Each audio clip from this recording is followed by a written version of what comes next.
सरकार की तरफ से इस मुद्दे को सुलझा लिया जाएगा? सर, फर्स्ट ऑफ ऑल मैं अपना नाम बताना चाहूँगा, सुखेश राणा। मैं हिमाचल प्रदेश के डिस्ट्रिक्ट कुल्लू से बिलोंग करता हूँ। आज तक जितनी बार भी हम मुख्यमंत्री जी से मिलने आए हैं, उन्होंने बार बार हमें आश्वासन ही दिया है। जैसे ही वो सत्ता में आए थे, सत्ता में आने के बाद एकदम से उन्होंने डिसीजन लिया था, तुरंत प्रभाव से उन्होंने हमारे हमीरपुर बोर्ड को ही बंद कर दिया था। एक तरह से हमें उन्होंने बेसहारा जो स्टाफ सिलेक्शन कमीशन था आपका, जी उसको बंद करने की वजह कोई पेपर लीक का कोई मुद्दा था? जी सर, पेपर लीक के मामले में उन्होंने वो एकदम से बंद कर दिया, जो कि हमें सही नहीं लगा। एकदम से बंद नहीं करना चाहिए था।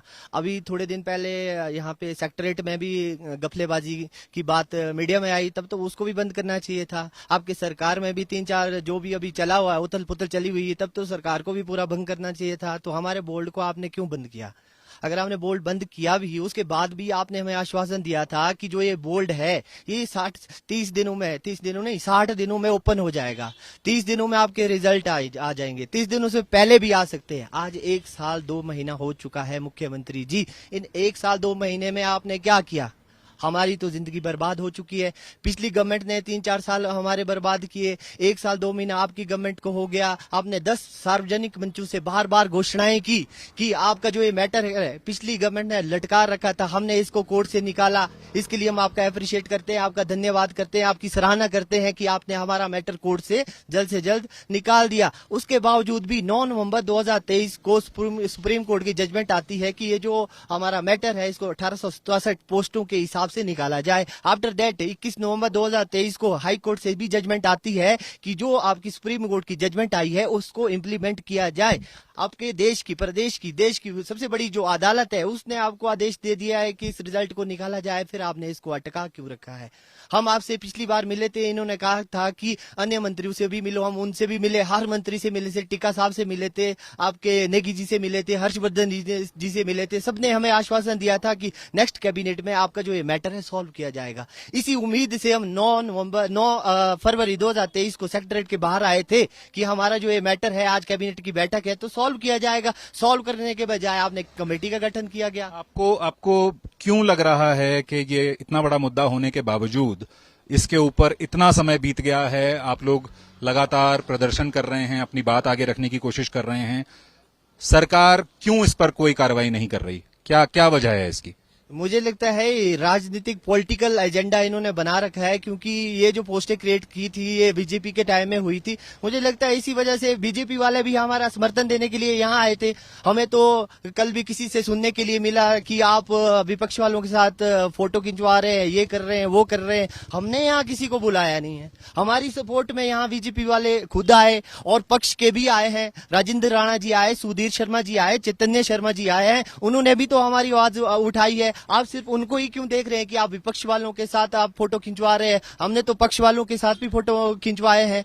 तो हमारा मैटर आप अटका क्यों रहे हैं? अभी भी इन्होंने कमेटी का गठन किया, अभी भी आश्वासन दिए जा रहे हैं। अभी कोड ऑफ कंडक्ट लगने वाला है। कोड ऑफ कंडक्ट से पहले अगर हमारा ये मैटर सॉल्व नहीं करेंगे, हमारे तो 3-4 महीने और बर्बाद हो जाएंगे। यहाँ एक दिन बड़ा कीमती होता है, हमारी तो यहाँ साले बर्बाद होती जा रही है। सर, मेरी एज अभी 35 है। 2 अप्रैल को अभी मैं 35 का कंप्लीट हो जाऊंगा, 36 में लग जाऊंगा। ये जो हमारे साल बर्बाद हो चुके हैं, इसकी भरपाई कौन करेगा? हमारे घर में हमारे पेरेंट्स बैठे हैं, उनके ऊपर क्या बीत रही है आज की डेट में कि उनका जो बेटा है, बेटी है, इस ठंड में, इस कड़कड़ाती ठंड में, यहाँ सर रात को नींद नहीं आती है। रात को जब परसों यहाँ पे बारिश हो रही थी तो हमारा टेंट उड़ रहा था, रात को नींद नहीं आई। 1 सेकंड के लिए हम यहाँ पे सो नहीं पाए। क्या मुझे लगता है हिमाचल प्रदेश में इंसानियत नाम की चीज रही नहीं है? हिमाचल प्रदेश का प्रतिनिधित्व माननीय मुख्यमंत्री जी आपके हाथ में है। पूरे प्रदेश की बागडोर आपके हाथ में है। आप इस हिमाचल प्रदेश के मुख्य है। मुख्य का काम होता है सुख दुख देखना, जनता का सुख दुख देखना। क्या सर आपको हमारा सुख दुख नहीं दिखाई दे रहा है? आपके माध्यम से अगर माननीय मुख्यमंत्री जी आप हमारी बात को देख पा रहे हैं, सुन पा रहे हैं, तो आपको क्या हमारा दुख दर्द नहीं दिखाई दे रहा है? 26-27 दिनों से हम बैठे हैं। हम आपके अगेंस्ट, आपके एंटी होके, गवर्नमेंट के, कांग्रेस के खिलाफ एंटी होके यहाँ नहीं बैठे हैं। हमें अपने हक के लिए बैठे हैं। हमारा रिजल्ट नहीं निकल रहा है सर। हमारी जिंदगी बर्बाद होती जा रही है। एक साल हमारा कीमती है। उससे पहले 2-3 साल हमने मेहनत की होती है। मेहनत करने के बाद ही पेपर निकलता है। ऐसे कोई खाला जी का भाड़ा थोड़ी ना है कि पेपर ऐसे चलो जी उठ के चलो और पेपर निकाल दो और निकल जाएगा।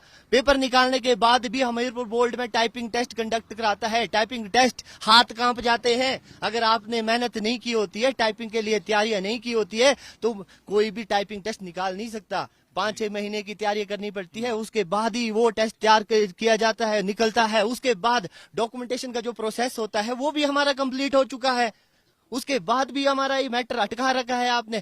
आपके पास पूरी पावर है माननीय मुख्यमंत्री जी, अगर आप चाहते हैं तो 5 दिन 10 दिन 1 महीने के अंदर अंदर हमारा जो ये रिजल्ट पेंडिंग पड़ा है इसे आप सुलझा सकते हैं। बट मुझे समझ नहीं आता आपने अटका क्यों रखा है।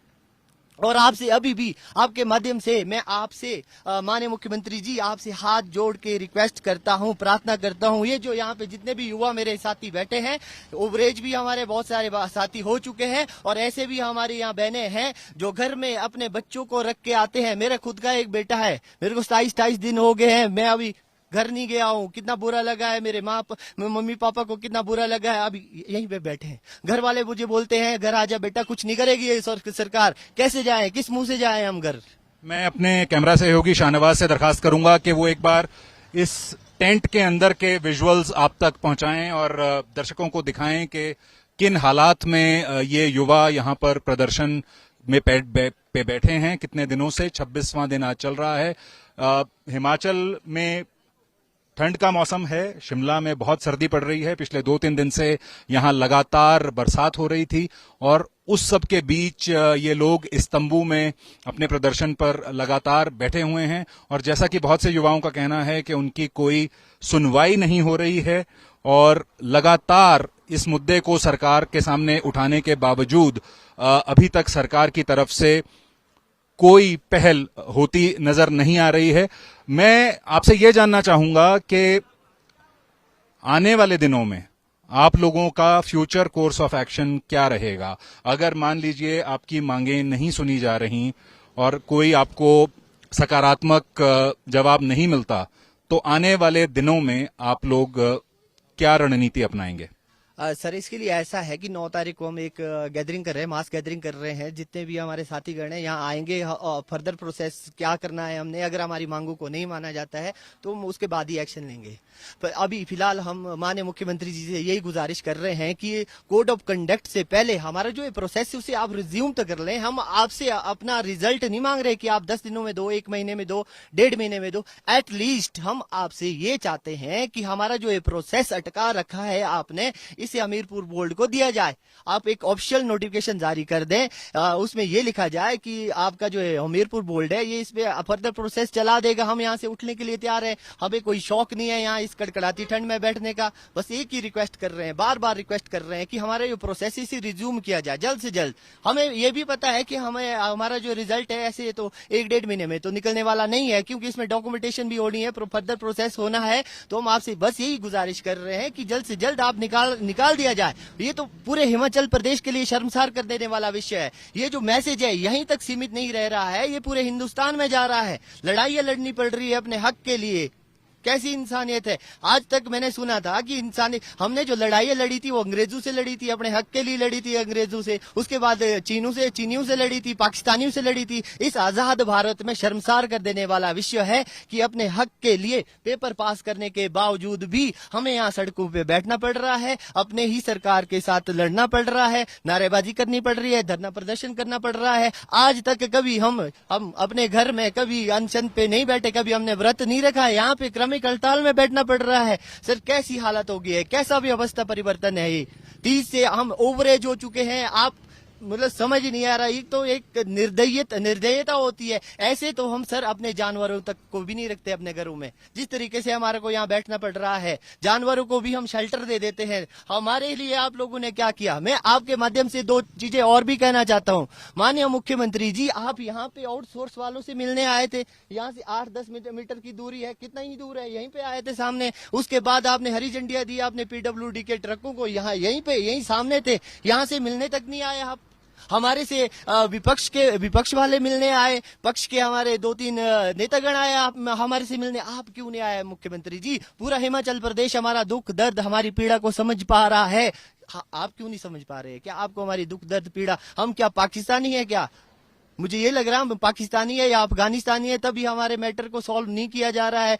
कल किसी ने बोला कि आपको बोल तो दिया गया था कि आपको आपकी कमेटी का गठन किया गया। किसी ने बोला, किसी से कल मुलाकात हुई मंत्री से हमारी, तो उन्होंने कहा कि आपके लिए कमेटी का गठन कर तो दिया गया था, तो आप लोग बैठे क्यों, टेंट क्यों लगाया, तंबू क्यों लगाया? सर, हम यहाँ अपने हक के लिए बैठे हैं। पिछले 4-5 सालों से हम ये भुगत रहे हैं, तो क्या हम ये चाहते हैं कि आपने कमेटी का गठन किया और आप 4-5 महीने तक और अटका रखो उसके? हाँ जी सर। तो जैसा कि आपने देखा, जो सेंस ऑफ फ्रस्ट्रेशन है और जो व्यथा है इन युवाओं की, वो साफ झलक रही है। बहुत से लोग इनमें से ओवर एज होते जा रहे हैं, उम्र बढ़ती जा रही है। कई साल तैयारी करने के बाद, इम्तिहान देने के बाद जब उसका नतीजा निकलने में कई साल लग जाते हैं, तो एक युवा के ऊपर क्या बीतती है। और एक ऐसे समय में जब बेरोजगारी पूरे देश में एक बहुत बड़ा मुद्दा बना हुआ है और खासकर हिमाचल में पिछले कुछ समय से बार बार एक बहुत ज्वलंत मुद्दे की तरह से बेरोजगारी की समस्या उठ खड़ी हो रही है, तो ये इस वक्त के हालात हैं हिमाचल प्रदेश के। जैसा मैंने शुरुआत में कहा कि एक राजनीतिक संकट तो यहां चल ही रहा है, लेकिन बेरोजगारी जैसी समस्याओं को लेकर जितना फ्रस्ट्रेशन, जितना दुख युवाओं के अंदर दिख रहा है, महसूस किया जा रहा है, उम्मीद ये लोग यही कर रहे हैं कि इनकी कोई सुनवाई होगी, इनके मसले का कोई ना कोई हल निकाल लिया जाएगा। मेरा नाम राघवेंद्र राव है, कैमरा पर मेरे सहयोगी शाहनवाज अहमद ये सीधा प्रसारण लेकर आपके सामने प्रस्तुत हुए हैं। बीबीसी से जुड़ने के लिए आपका बहुत बहुत धन्यवाद।